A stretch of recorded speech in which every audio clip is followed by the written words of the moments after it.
Subscribe करें और bell दबाएं ताकि कोई खबर रह न जाए।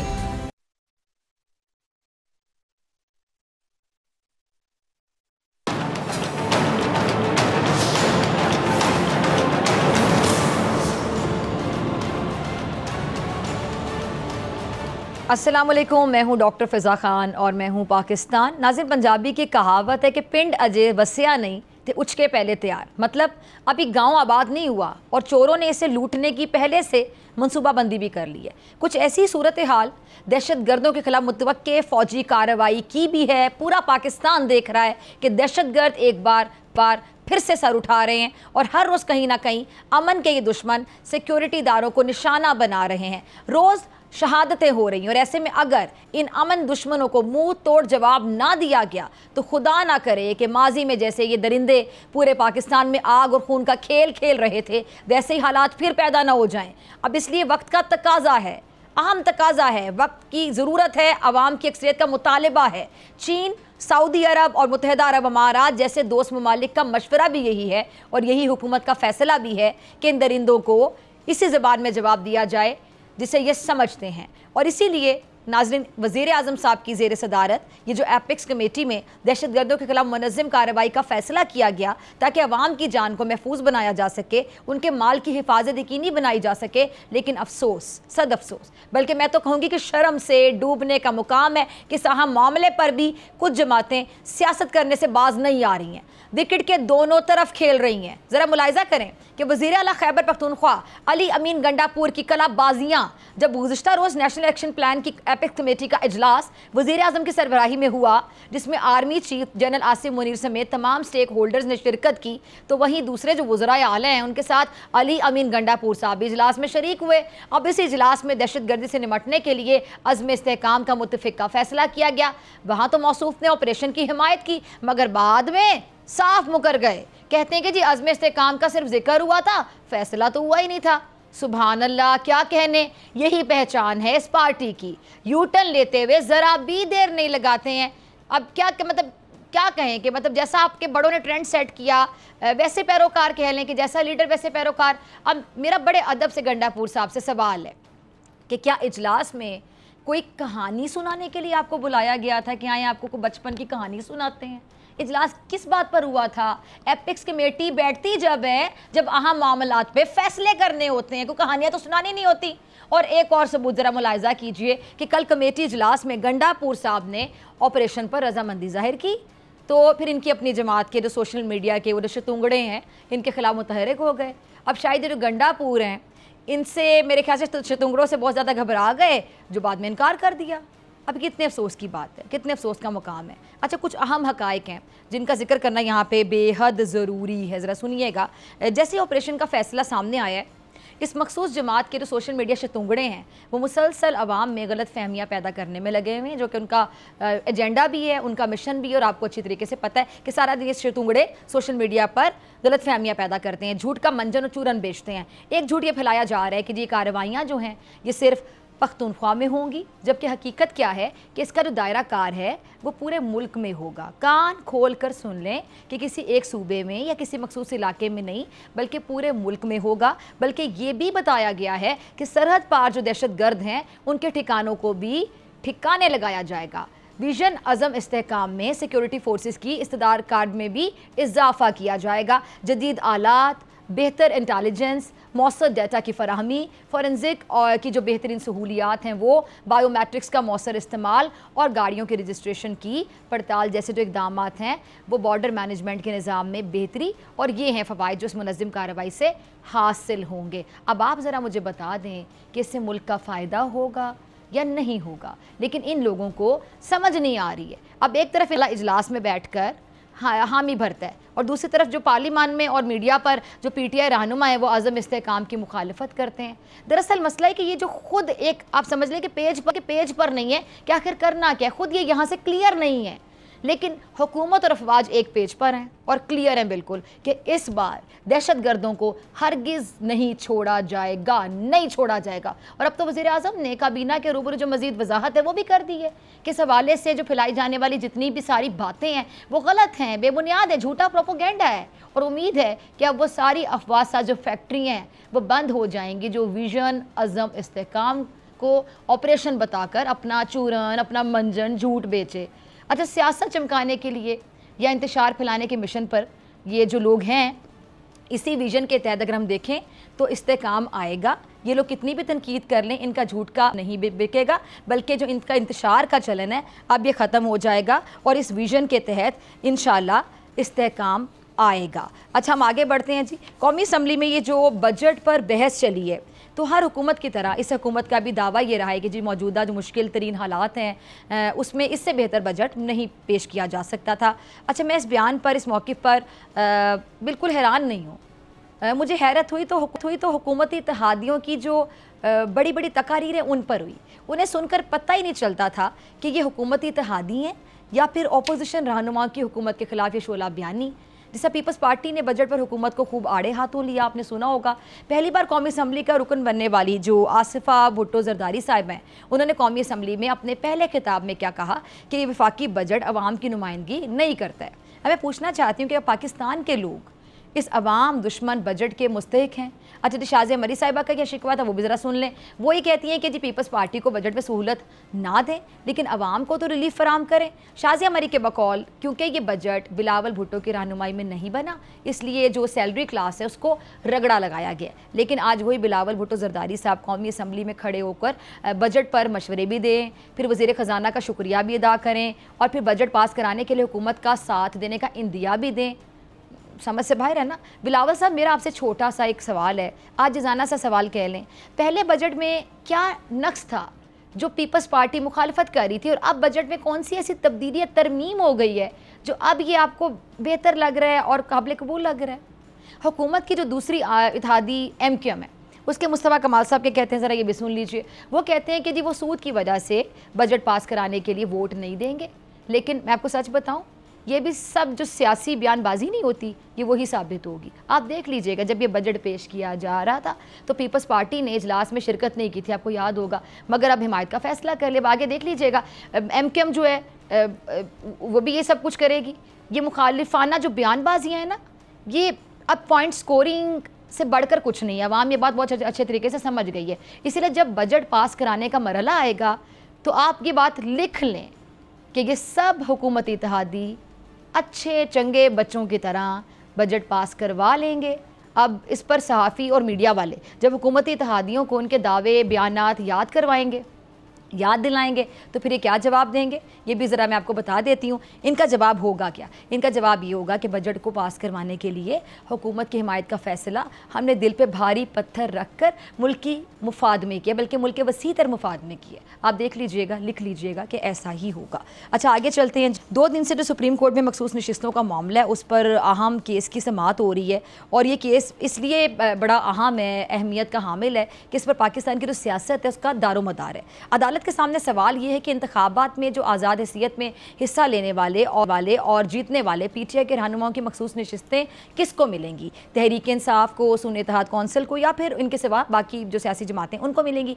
आइन क्या कहता है, कानून क्या कहता है और इलेक्शन कमीशन का फैसला क्या है? सुप्रीम कोर्ट ने सब बातों को मद्देनज़र रख के फैसला सुनाना है। अब इस केस की अहमियत को देखते हुए 13 रुकनी जो लार्जर बेंच आपको पता है इसकी समाअत कर रहा है। अगर फैसला तहरीक इंसाफ के हक़ में आता है तो पार्लियामेंट में ज़ाहिर बात है इसकी अददी ताकत बढ़ जाएगी। हुकूमत के लिए कानून साजी में थोड़ी मुश्किलात भी होंगी और अगर इसके बरक्स हो जाता है तो फिर हुकूमत यकीनी तौर पर फ़ायदे में रहेगी। अच्छा, कल की समाअत में फैसल सिद्दीकी ने जो सुन्नी इत्तेहाद कौंसिल है और सलमान अकरम राजा, उन्होंने तहरीक इंसाफ की तरफ से दलाइल दिए और जो मौजूद जजेस की तरफ से भी जो अहम रिमार्क्स दिए गए वो भी आपने सुने।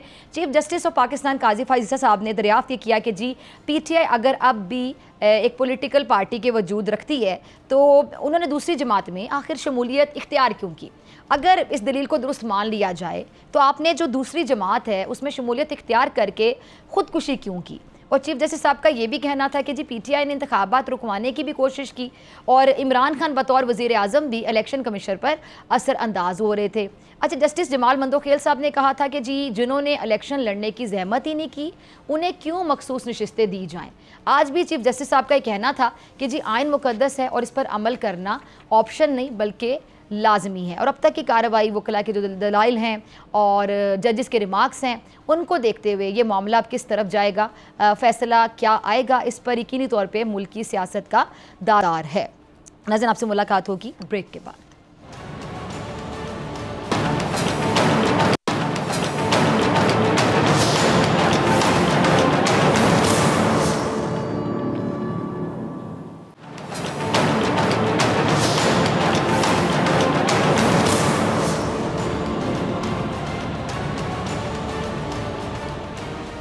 वेलकम बैक नाजरीन। अहम सियासी मामलात पे बात करने के लिए मेरे साथ मौजूद मेहमान मौजूद हैं डॉक्टर हुमायूं मोहम्मद साहब और कादिर मंदोखेल साहब। आप दोनों के वक्त का बहुत शुक्रिया। आपकी इजाज़त से मैं कादिर मंदोखेल साहब ज़रा हुमायूं साहब से शुरू करना चाहूँगी। हुमायूं साहब, ये ऑपरेशन जो अज़्म इस्तेहकाम है, इसके हवाले से अगर हम बात करें, दहशत गर्दी तो पूरे मुल्क का मसला है सर, और दहशत गर्दी सर उठा रही है, इसमें भी कोई दो राय नहीं है, और दहशत गर्दों को उनके अंजाम तक पहुँचना चाहिए। लेकिन आपकी पार्टी की जानिब से मुसलसल मुखालिफत, इसकी क्या वजह है? बिस्मिल्लाहिर्रहमानिर्रहीम। देखिए, इस तरह है कि दो चीज़, आपने कोई एक काम करना है और वो सही काम करना है। तो जैसे आज सेनेट में श्री रहमान साहिबा भी बोली कि उनके टाइम पे भी जब ये हुआ था तो उन लोगों ने सबसे पहले ऐवानों को एतमाद में लिया था। देखिए, मैं एक चीज़ समझा देता हूँ। इस तरह है कि प्रॉब्लम अपनी जगह पर है, लेकिन ये चीज़ याद रखें कि जो अवाम होती है ना, उन्होंने लोगों को मुंतखब किया होता है कि उनके बिहाफ पे अगर कोई प्रॉब्लम होती है तो वो डिस्कशंस करते हैं और फिर वो अवाम को सामने रखते हुए करते हैं। अब ये जो इदारे होते हैं, ये एग्जीक्यूशन करने वाले होते हैं, वो डिसीजन मेकर्स नहीं होते। They are the ones who execute the decision taken by the कि जो पार्लियामेंट होती है या जो रिप्रेजेंटेटिव्स होते हैं अवाम के। तो ये सही तरीका होता है। पाकिस्तान में उल्टा हिसाब किताब है। somebody else is taking decision and then sort of forcing everybody else to do it without discussion। अब जो हमारा मेन वो है, वो हमारा या किसी भी, इससे पहले आप देखें पिछले 21 साल में 8 या 9 जो है ना इस किस्म के ऑपरेशंस हो चुके हैं। अगर हम उनको देखें तो उनका आउटकम अगर आज के लिहाज से देखें तो we are again back to almost square zero की तरफ जा रहे हैं। तो क्या हम जिस तरीके के ऑपरेशन कर रहे हैं, क्या वो तरीका भी सही है या नहीं है, हमने इन सब चीज़ों को देखना होगा।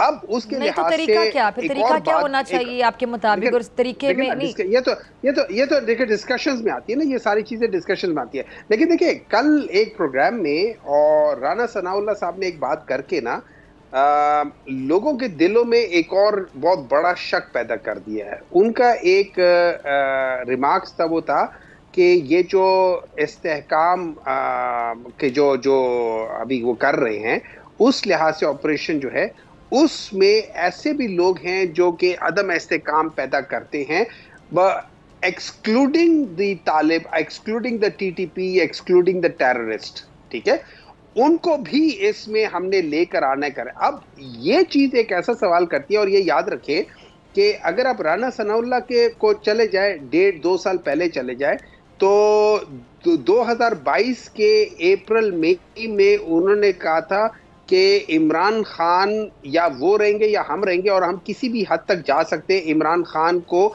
एलिमिनेट करने में। और उसके बाद 25 मई को जो हम लोगों ने एक मार्च का कहा था, उन्होंने 22 मई से उसके खिलाफ लोगों के घरों में जाके करना शुरू कर दिया था, लोगों को उठाना शुरू कर दिया था, लोगों के ऊपर लाठीचार्ज शुरू कर दी थी, जिसकी वजह से ये सारी बदमज़गी पैदा हुई है। तो जब वो शख्स दोबारा इस किस्म की बात करता है तो ये एक बहुत बड़ा कंसर्न हो जाता है। एक क्रेडिबिलिटी है ना, जो चीज़ है उसको दोबारा उसने शक में डाल दिया है। अब इसके लिए मेरी नज़र में ये होगा, बेस्ट तरीका ये है कि जितने जो जो पॉलिटिकल पार्टीज हैं, चाहे वो किसी भी सूबे में हो, वो चाहे वो कच्चे के डाकुओं की बात हो रही हो जो कि पंजाब और सिंध दोनों के दरमियान में है, चाहे वो केपी की बात हो रही हो, चाहे वो बलूचिस्तान की बात हो रही हो या कहीं की भी बात हो रही हो, इन सब चीजों को डिस्कशन करें। नंबर वन, आप जो पॉलिटिकल पार्टीज इन सब सूबों में रिप्रेजेंटेशन हैं जिन जिन की, उन सब को ले, उनकी जो लीडरशिप है उनको बिठा के आप बताएं, एक ब्रीफिंग दे कि यार ये इस वक्त है, हमने पहले ये किया था, उससे ये फायदा हुआ था और अब हम ये करना चाहते हैं। उस लिहाज से अगर आप चले और फिर लेट डू डिसीजन। ये जो एपेक्स कमेटी जो है ना, apex committee is basically not the representation of the people of Pakistan. वहां पे तो जो ओहदेदारान है वो आके बैठ गए थे, उन लोगों ने आके कर लिया था, लेकिन political parties as political parties बीच में नहीं बैठी थी। तो हमारा ये एक वो है कि आप अगर अच्छा काम भी करें तो उसको कम से कम सही तरीके से करें, कोई मसला नहीं है। ठीक है जी। कादिर मंदोखेल साहब, आप क्या कहेंगे इस हवाले से? मुझे तो बड़ी हैरत हो रही है। एक तरफ पीटीआई वाले कहते हैं कि खैबर पख्तूनख्वा में दहशत गर्दी है, लोग मर रहे हैं, सिक्योरिटी फोर्सेस जो है ना वो मर रहे हैं, सब चीज़ें हैं, और दूसरी तरफ वो ऐसी मंतक पेश कर रहे हैं हमारे कि भाई पहले फैसला सिक्योरिटी वाले पहले फैसला कर दिए, हमसे बाद भी पूछ रहे। पहली बात तो ये कि आज काबीना में ये चीज़ रखा गया और अब असम्बली में भी आ जाएगा, असम्बली में ये चीज़ डिस्कस होगी माजी की तरह। दूसरी बात ये कि अब ये कहते हैं कि बात ये है कि आप बताएं माजी का क्या हुआ। अब आप मुझे बताओ किसी मुल्क में ऐसा हुआ है कि कोई पॉलिटिशियन, कोई एमएनए, सेनेटर वो इंटेलिजेंस अदारों से पूछे पहले का पहले रिजल्ट बताओ फिर हम करेंगे? या तो फिर आप खुद अपने हाथ में ले लो सिक्योरिटी सारा। आपके नाक के नीचे बनू का जेल टूट गया, 400 दहशतगर्द कैदी लेके गए, शरबत पी के और जहां पहुंचे और वहां से फोन कर दिया हम खैरियत से आ गए, आप शक्ल देखते रहते थे। अभी पिछले हफ्ते जो स्वात काला में हुआ, आपकी पुलिस कहाँ मर गई थी? वहां पे थाने को जला लिए, आदमी को उठा के जो ना रोड पे जला लिया, आप कहाँ थे? ये तो हाल है आपका सिक्योरिटी का। टेररिज्म का बेड़ा घर कर दिया, अलग बात है। दूसरी बात ही कि राना सनौला की बात की है, मुझे वो फिक्रा याद आ रहा है, वो कहते हैं मुकाफात अमल है। आपको इमरान खान साहब की बयान याद है जलसे में, और राना सनौला मैं तुम्हें मुझों से पकड़ के जेल में डालूंगा? ये वही राना सनौला है। आपको उस वक्त बयान देते हुए थोड़ा सा एहतियात से काम लेना चाहिए। आज राना सनौला दे रहे हैं उसी तरह बयान, आप जाने राना सनौला जाने, लेकिन सवाल ये है कि आप क्यों इस चीज पर बजिद हो कि ऑपरेशन न हो? आप क्यों इस पर बजिद हो? क्यों? क्या आप दहशतगर्दों के साथी हो? क्या आपने दफ्तर खोलने की तो बातें की है? क्या उनकी अलाई हो? क्या हो? आप नहीं चाहते सूबे में दहशतगर्दी खत्म हो जाए, और फिर आप क्यों डर रहे हो? चलो थोड़ी देर के लिए फर्ज करें ये ऑपरेशन हज में इस्तेकाम नहीं हो रहा, तो आप जो करेंगे आपको नहीं पकड़ा जाएगा? क्या इससे पहले आपके लोगों को नहीं पकड़े? उस वक्त कौन सा ऑपरेशन था? तो भाई क्या कर रहे हैं आप? दहशतगर्दों के साथ हो या पाकिस्तानियों के साथ है, लोग मर रहे हैं। इसमें जरा ये हुमायूं साहब का टेक ले लो, आप बेबस हो। कादिर साहब मैं आपकी तरफ आती हूं। काम किए सिर्फ वो बटन दबाते हैं, वो भी गलत दबाते हैं। मेरे ख्याल से मुझे सवाल पूछने की जरूरत नहीं। मोहम्मद साहब कुछ कहना चाहेंगे? देखिए, इस तरह है, कादिर मंदोखेल साहब जो बातें कर रहे हैं ना, मुझे ये जो कह रहे थे कि आपकी पुलिस कहाँ मर गई, मेरा सिंपल सवाल है कि क्या सिंध की पुलिस फिल्मों की ब्लैक की टिकटें खरीद के फिल्में देखने गई है कि जब वहाँ कच्चे के डाकू जो कर रहे हैं? आपको पता है अभी 3-4 दिन पहले सिविल तकरीबन लेकिन अच्छा डॉक्टर साहब कत्ता कलामी के लिए माजरत, कादिर मंदोखेल साहब ने जो बात अभी कोट की है ना, कादिर मंदोखेल साहब ने, कादिर साहब एक मिनट हमारे पास हमारे पास भी बहुत सारी वीडियो मौजूद है, बहुत सारे हॉस्पिटल से, सिविल हॉस्पिटल हम भी निकाल देंगे। सिविल हॉस्पिटल आपसे जो पूछा जाए उसका जवाब दे, आप बाकी सिविल हॉस्पिटल से, सिविल हॉस्पिटल से 53 करोड़ की दवाइयां चोरी हो गई। अच्छा डॉक्टर साहब, लेकिन एक बात जो अभी कादिर मंदोखेल साहब ने राना सनाउल्लाह साहब के हवाले से की, वो इमरान खान साहब कहते थे जलसों में इस तरह के अल्फाज बोलते थे, ये बात तो ऑन रिकॉर्ड है। देखिए ये जो देखें मैं एक बात बता देता हूँ। जलसों में लोगों ने एक दूसरे को सड़कों पे घसीटने की भी बात की है, जलसों में एक दूसरे को इस किस्म की बल्कि अद्वियात का जो मामला था मिर्जानी साहब को जब हटाया था, वो वाली बात भी आपको याद होगी, वज़ीर आज़म कौन थे तब? तो मान लो मुकाफात अमल है, आप छेड़ रहे थे, वो आज आपको छेड़ रहे हैं, बात तो बराबर हो गई ना जी। अच्छा कादिर साहब उनका पॉइंट ऑफ व्यू तो आने देना। जी जी देखिए ना, मुझे बोल लेने देना। जी कादिर साहब जरा हुमायूं साहब जी, हुमायूं साहब जो मर्जी करें जी। हुमायूं साहब मैं तो मजे ले रहा हूँ। देखिए मैं तो मजे ले रहा हूँ। कल इमरान खान सरकार का वो स्पीच पे सुनाते, आज राना साहब के साथ मैं तो मजे ले रहा हूँ। कादिर साहब आप ये जरा थोड़ी देर के लिए आप तो मुझे बोल लेने दें, उसके बाद आप बेशक बोलते रहे, कोई मसला नहीं है, ठीक है। तो देखिए इस तरह होता है कि जो भी डिसीजन जब आ रहे होते हैं ना, इस किस्म के जब आ रहे होते हैं, ये इंपॉर्टेंट डिसीजंस होते हैं। हम इन के खिलाफ नहीं है, लेकिन मेरे ख्याल में इनको जिस तरीके से इसको पेश किया जा रहा है, मैं मिसाल देता हूं। अब कल जो सेनेट में था, एक रेजोल्यूशन आई थी जो स्वाद के रेफरेंस के साथ आई थी और माइनॉरिटीज के लिहाज आई थी, लेकिन वो आपने ऑपोजिशन के साथ बिल्कुल शेयर नहीं की गई और उसको पेश कर दी गई थी। तो जब इस किस्म की चीज आती है, रेजोल्यूशंस आती हैं और ऑपोजिशन के साथ शेयर नहीं होती, तो वो सही चीज भी गलत नजर आती है। हम इसके खिलाफ नहीं है, लेकिन हम समझ लें कि इसको पहले डिस्कशंस कर लेते हैं, इस पे सोच विचार कर लेते हैं। हो सकता है हम कोई बेहतर राय देते हैं, हो सकता है हम आपकी बात से मान लें, हो सकता है हम लोग मिलकर किसी बेहतर उस पर पहुंच जाए। तो मेरे ख्याल में इसमें कोई बुराई नहीं है कि पहले इसको डिस्कस कर लिया जाए और उसके बाद फिर आगे किया जाए। जी कादिर साहब देखिए, अजीब गरीब बात कर रहे हैं। करारदाद शेयर होता है क्या? करारदाद तो एक मेंबर खड़ा हो जाता है और वो करारदाद पढ़ लेते हैं, उसके बाद आवाम जो है ना उसके ऊपर वोटिंग कर लेते हैं। और 4 लकीर का करारदाद है कि स्वास्थ्य में जो हुआ है उसकी हम मजम्मत करते हैं, नहीं होना चाहिए। इसमें कौन सा रॉकेट साइंस है? आपने सुन ली 4 लकीर का करारदाद क्या आ रही है? और दो या नहीं, सबको पता होता है करारदाद क्या आ रही है। इसमें शेयरिंग का क्या ताल्लुक है? सबको पता होता है करारदाद क्या आ रही है, सबको पता होता है करारदाद क्या आ रही है। उसके बाद एक पड़ता है, छुप के बगैर किसी को बताए करारदाद कोई नहीं करता। करारदाद रेजोल्यूशन एजेंडा का हिस्सा होता है, और अगर एजेंडा का हिस्सा ना हो तो आप सबको एतमाद में लेते हैं, आप सबको एतमाद। आप लोगों का तरीके कुछ और है ना, आप पार्लिमानी मतलब आप डेमोक्रेटिक पार्टी होंगे तो आपको पता चलेगा। आप मुझे बताओ, मैं डेमोक्रेटिक पार्टी में, मैं भी असेंबली का हिस्सा रहा हूं। करारदाद एक मेंबर पढ़ लेता है, फिर आपकी मर्जी है और दो या न दो, इसमें एतमाद लेने की क्या बात है? इसमें एजेंडे की क्या बात है? एजेंडे पे नहीं होता है, वो स्पीकर या सेनेट के चेयरमैन से परमिशन लेते हैं फिर पेश करते हैं। आप सेनेट में रहो, कुछ तो सीख लो। देखिए ना, जो मैंने देखा मैं वो बता रहा हूँ, जो आपने देखा है, जो आप करते हैं वो आप बता रहे हैं। जो मैंने देखा है, मैंने तो वही देखा है कि हमेशा जब भी रेजोल्यूशन आती है उसको पहले हम लोग सारे एक दूसरे के साथ डिस्कस करके मिल के लेकर आते हैं। हाँ, अगर किसी के नियत में खोट हो तो वो अगले के साथ कुछ नहीं करता होता और वो कर लेता है। बुलडोज करना आप कुछ भी कर सकते हो, अगर आपके पास नंबर हो, इसका ये मतलब नहीं है कि आप हर चीज कर लो, आप कर सकते हो। उसूलन आप सब कुछ कर सकते हो, गलत काम भी कर सकते हो। अगर आप लोगों की मेजॉरिटी, आप आज लॉ पास कर सकते हो कि चोरी जायज है, आप लॉ पास कर सकते हो कि आज से कच्चे के डाकू जो है ना वो आज से हमारे पुलिस वाले हैं। आप सब कुछ कर सकते हो, आप सब कुछ कर सकते हो।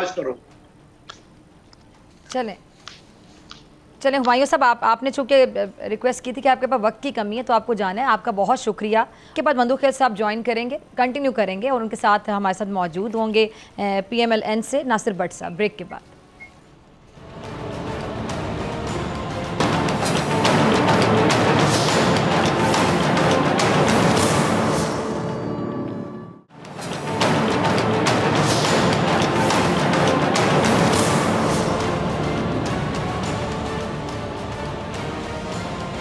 वेलकम बैक नाजरीन। नासिर भट्ट साहब, कादिर मंदूखेल साहब मेरे साथ मौजूद हैं। ब्रेक से पहले डॉक्टर हुमायूं मोहम्मद साहब भी हमारे साथ मौजूद थे, उनकी कोई कमिटमेंट थी, उन्हें जाना था। और कादिर मंदूखेल साहब ब्रेक से पहले भी थे। नासिर भट्ट साहब आपका बहुत शुक्रिया, आपने अभी ज्वाइन किया। भट्ट साहब थोड़ी देर हो गई थी आपको, आपने थोड़ा लेट ज्वाइन किया। ये तो देर हो जाती है बहुत से मामलात में, सियासत के भी कुछ मामलात ऐसे होते हैं कि बहुत से मसाइल ऐसे हैं। अभी ये मैं 3-4 दिन पहले एक प्रोग्राम कर रही थी तो सीनियर सहाफ़ियों का पैनल मेरे साथ था, तो हम यही बात कर रहे थे कि अक्सर हम देर से सुनते आ रहे हैं कि मुल्क नाजुक तरीन दौर से गुजर रहा है। और मैंने बड़ा वो लाइटर नोट पे बोला कि मैं बचपन से सुन रही हूँ, मैं बड़ी होगी और मेरे साथ बाकी तमाम सहाफ़ी मुझसे बड़ी एज के थे, ज़्यादा तजर्बाकार थे, सीनियर थे। मैंने कहा आप लोग तो और भी बड़े हो गए और कुछ बड़े तो दुनिया से चले गए, लेकिन अभी तक हम नाजुक मोड़ पर खड़े हैं। ये नाजुक मोड़ लंबा हो गया है, ये देर क्यों हो जाती है? बिस्मिल्लाहिर्रहमानिर्रहीम। ये बात आपकी ठीक है वो हम तो वो लोग है ना, इकबाल साहब कहते थे कि इकबाल हमेशा लेट आता है। तो बात ये है कि हम सियासी लोग, अगर मैं तो एक सियासी वर्कर हूँ, अगर वक्त पे फैसला कर लें तो ठीक होता है। जैसे अभी ये जो एक काम है, ये जो अभी एक फैसला हुआ पीएम साहब ने किया ऑपरेशन का, ठीक है जी जी, उसमें 4 सूबाई वजीर आला बैठे थे, ठीक है जी, उसका फैसला हो गया। लेकिन ये बाद में आप देखें वही वजीर आला KPK क्या कहते हैं जी, मैं तो वहां था लेकिन मेरे सामने ये वो जी एक ऑपरेशन करना है, कब करना है ये नहीं पता कि कैसे करना है, कहाँ से करना है। आप मुझे बताएं, जब सियासी लोग इस तरह की, एक CM है वो कह रहे हैं कमेटी में कुछ ऐसा बताया नहीं कि वो बिल्कुल उन्होंने बिल्कुल इस तरह का बयान दे दिया, गैर जिम्मेदारी का बयान दे दिया। लेकिन अब मेरा ख्याल है काबीना ने मंजूरी दे दी, लेकिन सबको मिल के पाकिस्तान की हिफाजत के लिए हम सियासी जमातों को एक पेज पे होना चाहिए। अगर कोई इस तरह के हालात हैं और वो ब्रीफिंग भी होगी है सब कुछ, तो अगर कोई बात थी तो वो पहले कर लेते। अभी भी ये नहीं है कि अब 3 जमातों ने कहा जी, मौलाना फजल रहमान साहब PTI और ANP कहते हैं जी कि ये हमें इत्मीनान में नहीं लिया गया, तो वो अभी बिल असेंबली में आएगा, उस पर बहस होगी, तो इंशाल्लाह मुझे उम्मीद है कि ये एक पेज पे आके इसको मंजूरी दे देंगे। ये पाकिस्तान की मजबूती का मसला। ठीक है, कादिर मंदोखेल साहब, कादिर साहब अभी भट्ट साहब जो बात कर रहे थे मंजूरी के हवाले से, खैर जो अभी बहस हो रही है वो भी हमारे सामने है।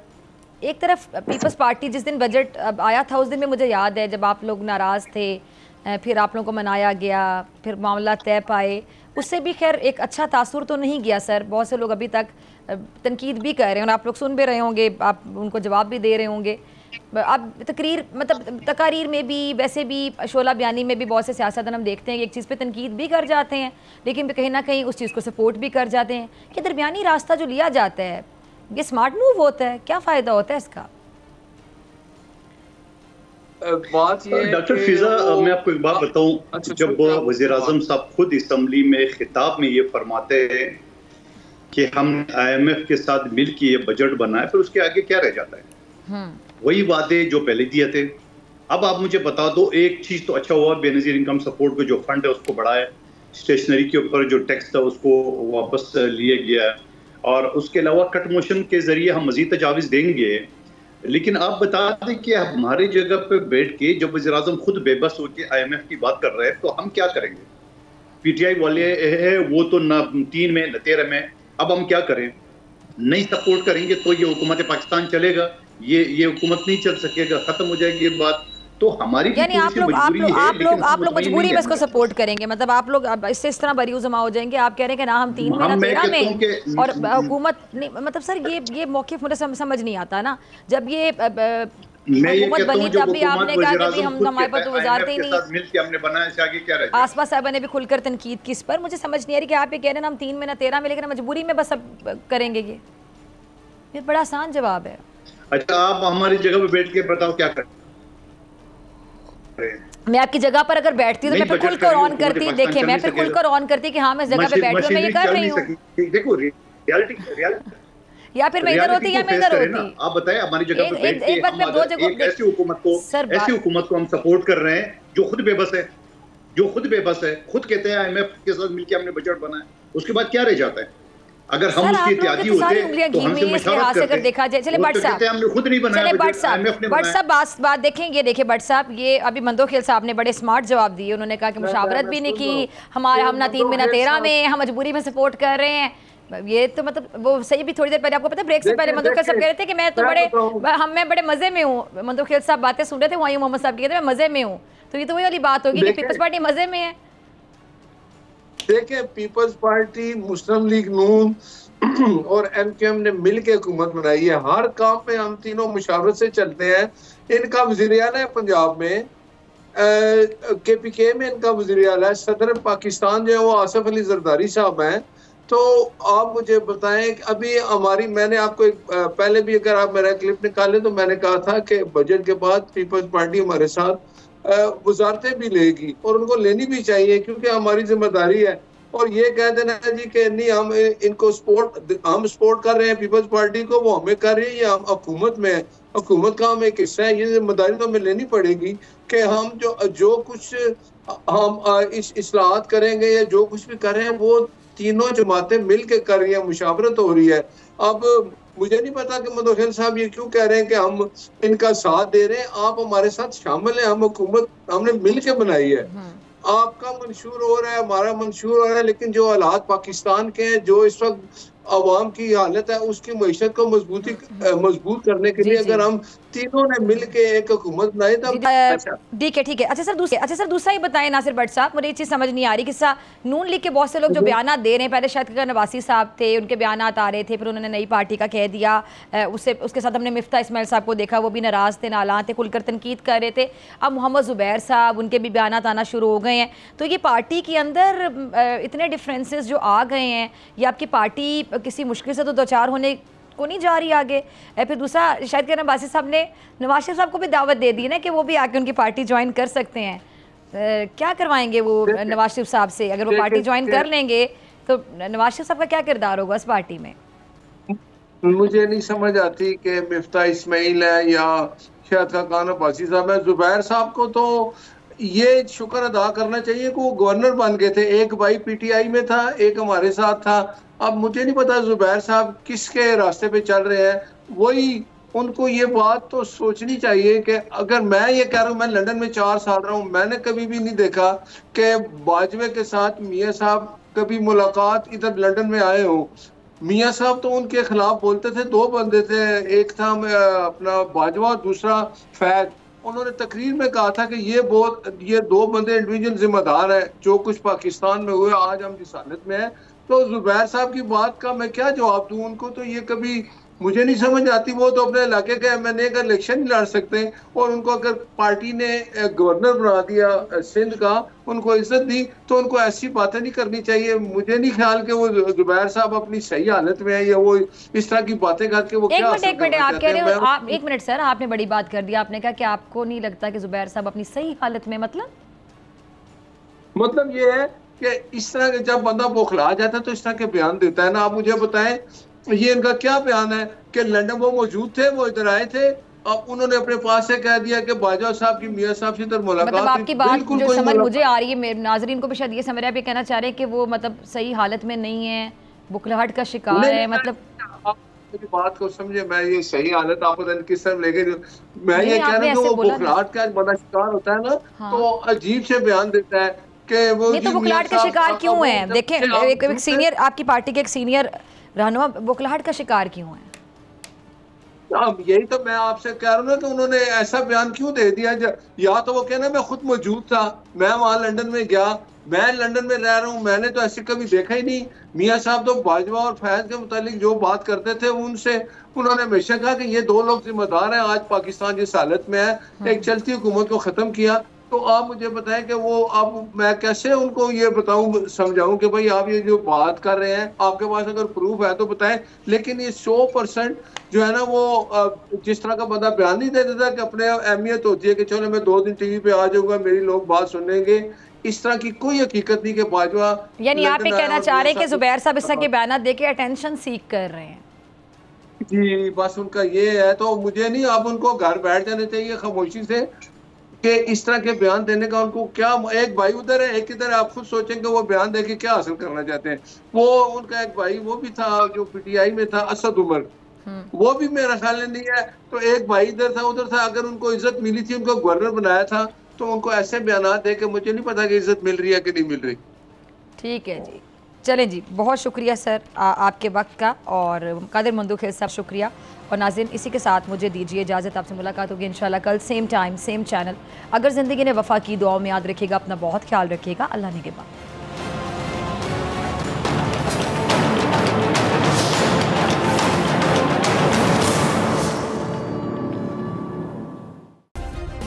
सब्सक्राइब करें और बेल दबाएं ताकि कोई खबर रह न जाए।